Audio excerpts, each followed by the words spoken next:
जिला सीरीज में आपका स्वागत है और डिस्ट्रिक्ट हम कर रहे थे जोधपुर का दूसरा पार्ट लेके मैं आपके सामने फिर से हाजिर हूं। और दूसरे पार्ट में मैंने जो पहला पार्ट पूरा किया, लास्ट में बात थोड़ी स्थापत्य कला की बात कर रहे थे हम।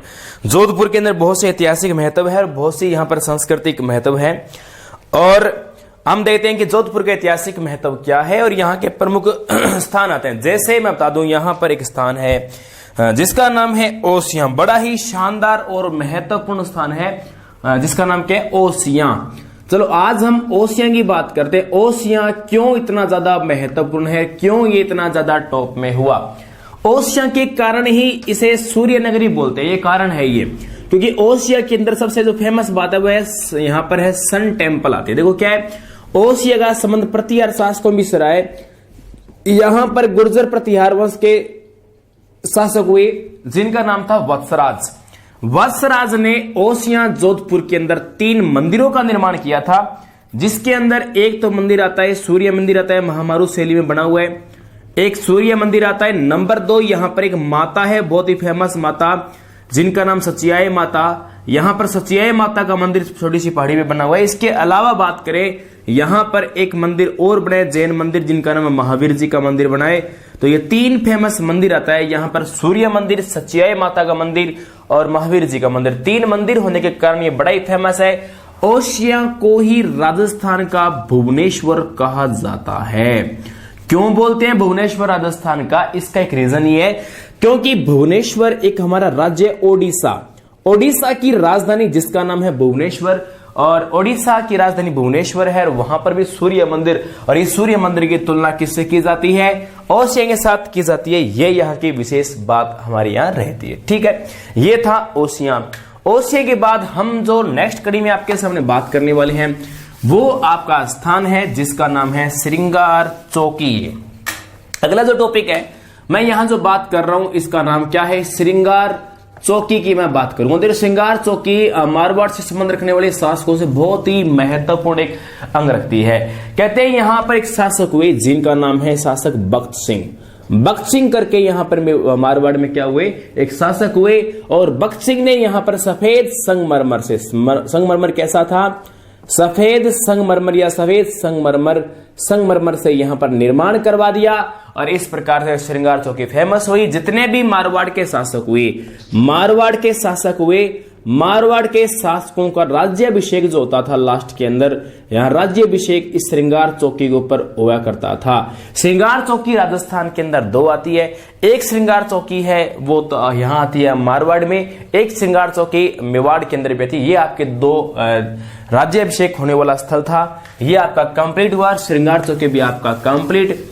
नंबर 3 जो मैं इसके बाद बात करूंगा वो है पुस्तक प्रकाश। क्या ये पुस्तक प्रकाश? देखते हैं। आपने दुर्ग का नाम सुना है,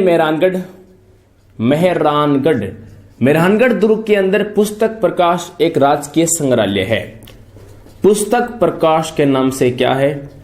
एक राजकीय संग्रहालय है।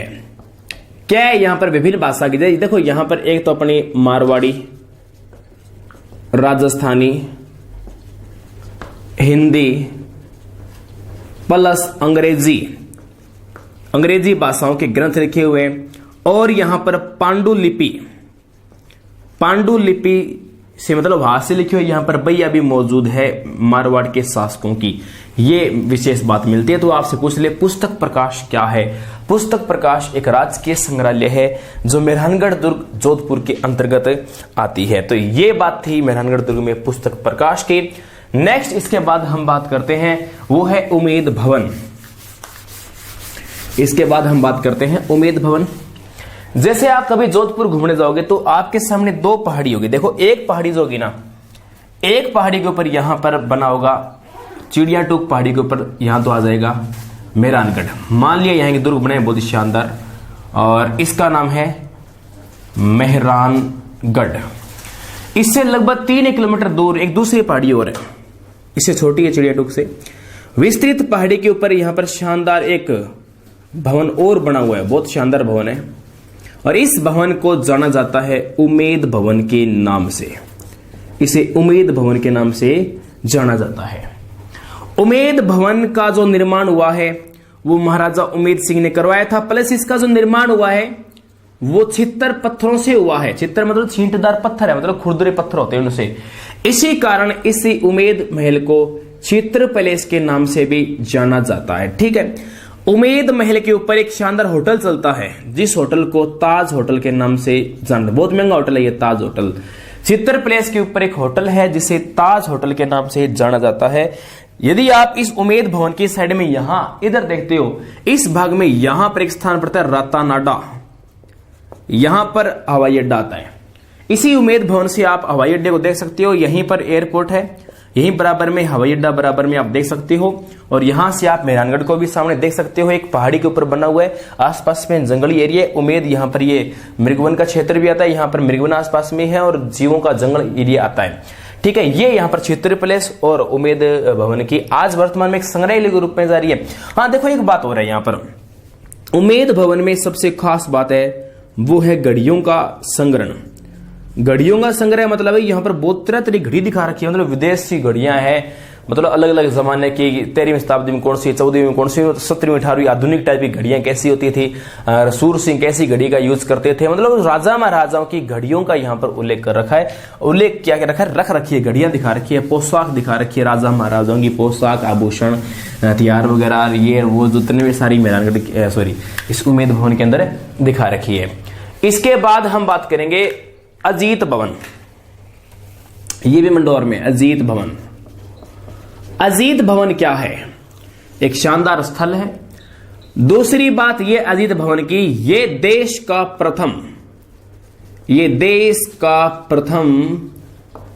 हेरिटेज होटल है। वर्तमान में ये देश का प्रथम क्या है, ये देश का प्रथम हेरिटेज होटल है। वर्तमान में हेरिटेज होटल के रूप में इस अजीत भवन की मान्यता आती है। ये अजीत भवन की यहां पर खास बात है। इसके बाद हम देखेंगे मंडोर, ये बहुत ज्यादा महत्वपूर्ण है। मंडोर के बारे में अब कहानी शुरू कर लेता हूं। मंडोर आपका बहुत ही ज्यादा महत्वपूर्ण स्थान है। मंडोर का प्राचीन नाम, इसे पहले बोलते थे मांडव्यपुर। मंडोर को पहले किस नाम से जाना जाता था, मांडव्यपुर के नाम से जाना जाता था। मंडोर के अंदर कहते हैं कि यहां पर छतरियां बनी हुई है, कई शासकों की छतरी बनी हुई है। यहां पर राव चूड़ा की भी छतरी आती है, यहीं पर राव जोधा की छतरी आती है, और इनके बाद कई शासक है जिनकी छतरियां यहां पर मंडोर के अंदर बनी हुई है।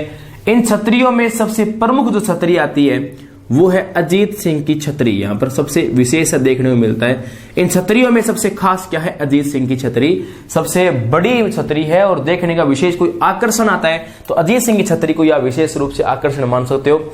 मैं भी जब यहां तक घूमने गया था तो है तो ये समाधि स्थल कही, तो यहाँ कोई शीश निभा रहा है, कोई मत्था टेक रहा है, कोई हाथ जोड़ रहा है, तब वहां गार्ड बता रहे भाई साहब ये मंदिर नहीं है, ये तो यहाँ पर शमशान भूमि है, आप कहां पर आप शीश निभा रहे हो। तो कईयों को नहीं पता, वो मंदिर टाइप में छतरियां देख के सोचते हैं कोई देवी देवता कोई मंदिर कोई होगा। यहाँ पर ध्यान रखना, जब भी जाओ तो टांटियों से सावधान रहना, वहां पर बड़ी बड़ी मधुमक्खियां ये बहुत ज्यादा है जो आपको बहुत ज्यादा यहाँ पर परेशान करेगी। ये इसकी समस्या है जोधपुर क्षेत्र की, यहाँ पर छतरियों के अंदर बहुत ज्यादा ध्यान रखना पड़ता है। ठीक है, ये इन्हीं पहाड़ियों के बीच में यहाँ पर पहाड़ी को काटकर यहाँ पर एक मंदिर वगैरह बनाए हुए हैं। 33 करोड़ देवी देवताओं की साड़ कहलाती है। 33 करोड़ होता है वैसे, 33 करोड़ देवी देवताओं की साड़। देखो क्या है विद्यार्थियों, ये कंफ्यूज करता है कि देवता 33 करोड़ होते हैं या क्या होता है। देखो ऐसा नहीं है, देवता 33 करोड़ नहीं होते हैं, हमारा ये धार्मिक और शास्त्रीय मत मानता है। लेकिन तो ये लफड़ा क्या है, ये सही शब्द किरोड़ होता है। किरोड़ का मतलब होता है श्रेणी। देवताओं की 33 श्रेणियां हैं, देवताओं की क्या है 33 श्रेणियां हैं, तो 33 करोड़ बोलते हैं। वो क्या है कि जो क्या है कि अज्ञानता की बात हो, अज्ञानता है उन लोगों में जो धक्के से बनाए जा रहे हैं। देवता 33 करोड़, 33 करोड़ देवता नहीं होते, 33 करोड़ बोला जाता है। करोड़ का मतलब होता है श्रेणी होता है, देवी देवताओं की श्रेणियां हैं 33। ठीक है, वो कैटेगरी जैसे विभाग नहीं होते क्या हमारे यहाँ, सिंचाई विभाग, वन विभाग और शिक्षा विभाग, उस प्रकार से देवताओं के अलग डिपार्टमेंट बने होते हैं। मतलब जल वाला काम सारा एक के पास बांट रखा है, थल वाला एक के पास बांट रखा है, कोई नॉर्मल आपातकालीन कोई समस्या आती है उनका काम एक को बांट रखा है, ये सब बांटे हुए काम है। तो इनकी श्रेणियां कैटेगरीज बनी हुई है देवताओं की। ठीक है, ये भी मंडोर के अंदर ही मामा भाणजा की मजार आती है। मामा भाणजा की मजार जो आती है, दरगाह तो हमारे भटनेर में आती है, इसकी जो मजार आती है वो कहाँ है, वो मंडोर के अंदर ही आती है। ठीक है, मंडोर यहाँ बहुत अच्छा उद्यान बना हुआ है साथ में। मंडोर गार्डन भी है, देखने लायक अच्छी जगह है, बहुत अच्छा, घूमोगे तो आपको आनंद भी आएगा। उन छतरियों के बीच में घूमने का शानदार ही माहौल है, अच्छे पेड़ पौधे हैं, शानदार आकर्षण का केंद्र है कि ये स्थापत्य कला का मारवाड़ में विशेष एक नमूना भी है। मंडोर को आप नमूना कह सकते हो। देखो आप, मांडव्यपुर प्राचीन नाम था, छतरियां बनी हुई है, यहाँ पर राव चूड़ा की है, जोधा की है, और भी की सास हुई, अजीत सिंह की सबसे बड़ी है। 33 करोड़ देवी देवताओं की यहाँ पर श्रेणी का वो साड़ है। 33 करोड़ देवी देवताओं का मंदिर जो होता है बीकानेर में, 33 करोड़ देवी देवताओं की जो साड़ आती है वो यहाँ आती है। इसके बाद देखो, मैं एक जसवंत थड़ा की पहले आपसे बात कर चुका हूँ शायद, जसवंत थड़ा यदि पहले वाले पार्ट में नहीं तो आप बोल जाएगी बात। ये मेहरानगढ़ के तलहटी में बना हुआ है, मेहरानगढ़ के तलहटी में बना हुआ एक शानदार एक ये समाधि स्थल है। ये जसवंत सिंह के समाधि स्थल है, सरदार सिंह ने यहाँ पर बनवाई थी। और विशेष बात यह कि इसको राजस्थान का ताजमहल कहा जाता है। इसकी तुलना समाधि स्थल होने के कारण ताजमहल से की जाती है। यह है राजस्थान का ताजमहल, व्हाइट मार्बल से बना हुआ है। एक फिल्म आई थी हम साथ साथ हैं, इसके अंदर एक गाना था, हमारे हिवड़े में नाची मोर तक थैया थैया, उस गाने के अंदर शूटिंग कर रखी है, तब उसमें कुछ सीन ले रखे हैं वो मेहरानगढ़ दुर्ग के, और साथ में यहाँ पर जसवंत थड़ा के सीन यहाँ पर ले हुए हैं, आप देख सकते हो कभी आपको टाइम मिले तो, ठीक है। इसके अंदर एक खास बात हो, राव चूड़ा से लेकर आजादी तक के जितने भी शासक है, सब शासकों की प्रतिमाएं लगी हुई है, और उनका वहां पर एक तरीके से उनको वहां पूजते भी है, भूमिया जी के नाम से कहते हैं, मान्यता भी उस क्षेत्र के अंदर। ये ऐसा कुछ सुनने में है, यहाँ पर जनश्रुतियां एक अलग बात होती है, और जो सच्चाई है वो अलग बात होती है। फिर इसके बाद एक गांव है यहाँ पर, खिंचन गांव, जोधपुर का एक गांव है जिसका नाम है खिंचन गांव। खिंचन गांव खींचता है बाहर के विदेशी पक्षियों को खींचता है। मैं इसकी चर्चा पहले से कर चुका हूं। यहां पर विदेशी जो पक्षी है जिनकी बात करें तो हम पक्षी का नाम आपके सामने आता है, जैसे पक्षी आता है कुरंजा, हाँ शाबाश, कुरंजा पक्षी साइबेरिया का पक्षी है, वो यहां पर खूब आता है। जबकि मैंने नागौर में भी शायद आपको चोरू में बताया होगा कि यहां पर ताल छापर झील, इसके आसपास भी कुरंजा पक्षी खूब विचरण करता है। लेकिन गांव की बात करें तो कुरंजा जो पक्षी आता है वो सर्वाधिक खिंचन गांव में खूब आता है, यहां खींचता है। जोधपुर के अंदर एक महल बना है जिसे एक थंबा महल के नाम से जानते, एक थंबा महल के नाम से इसे जाना जाता है। एक थंबा महल, इसे प्रहरी मीनार भी बोलते हैं। इसे क्या बोलते हैं? इसे प्रहरी मीनार के नाम से भी जाना जाता है। कहते हैं कि एक थंबा महल बड़ा ही महत्व, देखो एक थंबा लगाया हुआ है और थंबा लगा के उसके ऊपर क्या कर रखा है, जैसे महल बहुत शानदार बनाया हुआ है, विशेष आकर्षण के अंदर है। ये निर्माण करवाया था अजीत सिंह ने, ये निर्माण अजीत सिंह ने करवाया था। इसे प्रहरी मीनार के नाम से जाना जाता है। ये आपका जसवंत थड़ा था जिसे राजस्थान का ताजमहल बोलते हैं। दूसरी बात मैंने खिंचन गांव की, जो कुरंजा पक्षी या विदेशी साइबेरिया पक्षी के लिए फेमस है। एक थंबा महल जिसे जोधपुर में प्रहरी मीनार के नाम से जानते हैं, जिसका निर्माण अजीत सिंह ने करवाया था। इसके बाद मैं बात करूंगा, एक गांव है यहां पर जिसका नाम है खेजड़ली, बहुत ही महत्वपूर्ण है, आप जानते हो खेजड़ली के बारे में। खेजड़ली के अंदर एक हत्याकांड हुआ था। देखो क्या एक शासक था जिसका नाम था अभय सिंह। इसी अभय सिंह के काल में बात है 1723 की। 1730 के अंदर अभय सिंह ने ऑर्डर दिया, यहां दुर्ग के अंदर कुछ लकड़ियों की आवश्यकता पड़ी, गेट वगैरह बनाने थे, लकड़ी की आवश्यकता पड़ी, तो इसके दरबार में गिरधारी सिंह करके एक अधिकारी था और गिरधारी सिंह को ऑर्डर दिया, जा लकड़ी लेकर आया। तो ये गांव पहुंचता है जिसका नाम है खेजड़ली गांव। खेजड़ली गांव में गया, विष्णोइयों का, प्रेमियों का गांव था और यहां पर खेजड़ी वृक्ष खूब हुआ करते थे। और ये विष्णु गिरधारी जी यहां पर आके पेड़ों को काटने लग गए। तब यहां पर जो कहते हैं विष्णोई संप्रदाय से संबंध रखने वाली एक जीव प्रेमी, एक वन प्रेमी जिसका नाम था अमृता देवी। अमृता देवी ने देखा बाहर खटखट की आवाज आ रही है। जैसी बार जाके देखा तो यहां पर कुछ सैनिक आए हुए थे। गिरधारी सिंह के निर्देशन में बहुत सैनिक हथियार लेके घूम रहे थे, पेड़ों को काट रहे थे। बोला, विरोध किया, बोला ऐसे कैसे काट रहे हो आप, हम विष्णोई हैं, पेड़ों की रक्षा करते हैं, जीवों को मारने नहीं देते हैं, हम नहीं काटने देंगे। अमृता देवी के निर्देशन में यहां पर लगभग 363 लोग, यहां पर 317 लोग इकट्ठे हुए थे, जिनमें से 363 लोगों ने अपना बलिदान दे दिया।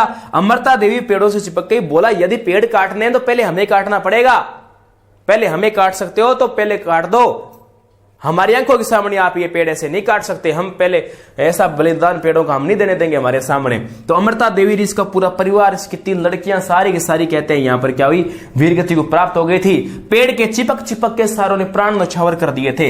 इसीलिए यहां खेजड़ली गांव में होने वाले इस हत्याकांड को चिपको आंदोलन के नाम से जाना जाता है। इसे चिपको आंदोलन के नाम से इसे जाना जाता है। और यह दुनिया में पहली बार हुआ। सभी राजाओं ने, राजपूतों ने इस व्यक्ति की निंदा की। बोला, अभय सिंह तेरे को शर्म नहीं आई, तूने कितना गंदा काम किया, जनता को मरवा दिया, लेडीज और कितनी अच्छी अच्छी ये विरोध कर रहे हैं, जीव प्रेमी है, वन प्रेमी है, उनको तुम मरवा रहे, शर्म नहीं आती। तब इसने पश्चाताप किया। फिर उस स्मृति के अंदर यहाँ खेजड़ली गांव में एक महोत्सव करवाना शुरू किया। और इस व्यक्ति ने फिर बाद में क्या किया, पेड़ों पे कटाई पर रोक लगा दी, वनों की कटाई पर पूर्णतः रोक लगा दी। और बाद में यहां पर क्या कर दिया, खेजड़ली महोत्सव शुरू कर दिया। आज दुनिया में एकमात्र स्थान है जहां पर खेजड़ी के पेड़ पे मेला भरता है। बादमे की दसवीं है, बड़ा ही इंपॉर्टेंट आती है, बादमे की दसवीं है, बादमे की दसवीं को यहां पर कुछ मेला भरता है और विश्व में एकमात्र है खेजड़ी के पेड़ के ऊपर भरे जाने वाला मेला। तो वो मेला कहां कौन सा आता है, वो मेला आपका यही आता है। ये थी आपकी खेजड़ली हत्याकांड की बात। खेजड़ली गांव आज भी वो कुछ पेड़ मौजूद है जिसके साथ खेजड़ली अंदर में ये जो अमृता देवी ने प्राण न्यौछावर किए थे वो भी यहाँ आज भी मौजूद है।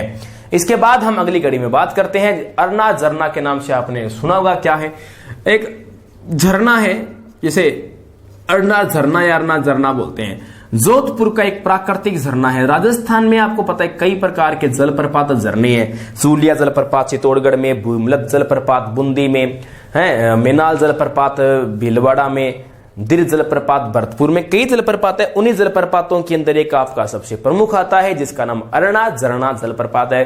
जोधपुर की पहाड़ियों में शुष्क जलप्रपात बनता है, सूखा रहता है, इसलिए अरना झरना जलप्रपात को शुष्क जलप्रपात के नाम से जानते। एक बात हिस्ट्री की ओर रहेगी, मैं आपसे शेयर करना चाहूंगा, वो क्या है देखते हैं इसके बारे में।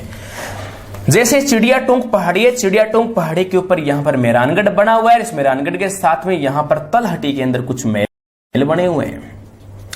इन्हें तलहटी के महल के नाम से जाना जाता है, इसे तलहटी के महल के नाम से जाना जाता है।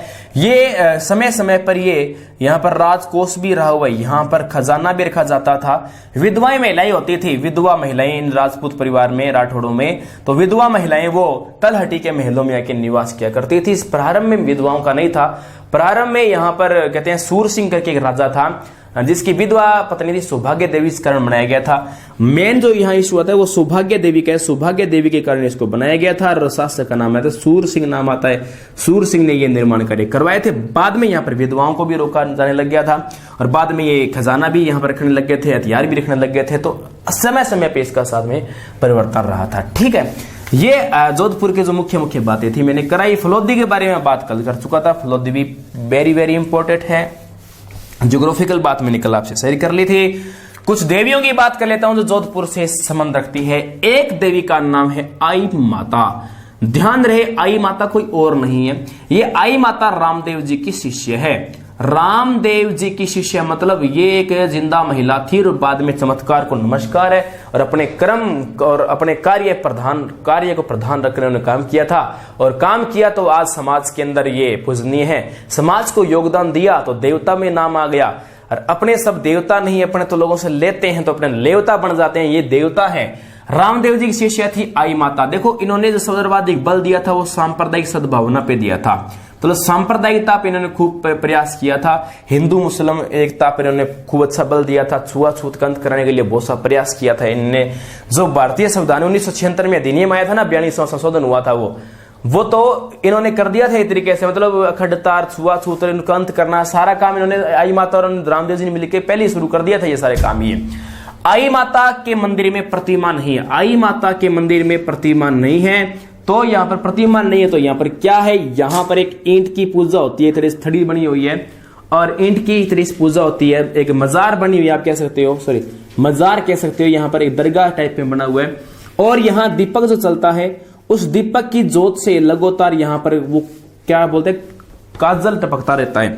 उसको हम क्या बोलते हैं, केसर बोलते हैं। देखो यहाँ जोत से टपकता रहता है, केसर बोलते हैं, काजल को भी बोलते हैं। कई सोचते हैं केसर वो बने जो कश्मीर में होता है, वो केसर नहीं है, काजल को बोलते हैं। ये दो मंदिर ऐसे हैं राजस्थान के अंदर। एक तो है जीर्ण माता, जीर्ण माता मंदिर के ऊपर है, काजली पहाड़ी है ऊपर, उस काजली पहाड़ी के ऊपर वहां पे काजल टपकता है और यहां पर भी केसर, दोनों पे केसर टपकता है। केसर का मतलब ये है और ये केसर यहाँ पर लोग ले जाते हैं प्रसाद के रूप में, कोई आंखों में डालते हैं, कोई क्या करता है, अपनी अपनी अलग अलग मान्यताएं हैं, उन मान्यताओं को प्रधानता देते हैं वो। ठीक है, तो ये है आई माता का जो मंदिर है वो बिलाड़ा करके स्थान पड़ता है, बिलाड़ा। यहाँ बिलाड़ा नामक स्थान पे आई माता का यहाँ प्रमुख मंदिर आता है। और ये था यहाँ पर आई माता का मंदिर आता है। ये बात कंप्लीट हुई। आई माता के अलावा यहाँ पर पिपाड़ भी स्थान बहुत फेमस है। यहाँ पर पिपाड़ भी एक पिपाड़ा माता के लिए यहाँ फेमस है। इसके अलावा पता है राजस्थान में ऐसा कोई क्षेत्र नहीं है जहां पर मंदिर ना हो। बहुत से ऐसे बहुत और भी ऐतिहासिक महत्व बसता है, बहुत अलग अलग है, तो कल्चर में और आपको करवा दिया जाएगा। जोधपुर के हिसाब से मैंने आपको लगभग बातें आपकी पूरी कंप्लीट करवा दी है। इसमें शायद किसी प्रकार की प्रॉब्लम आपको नहीं होनी चाहिए। ओके।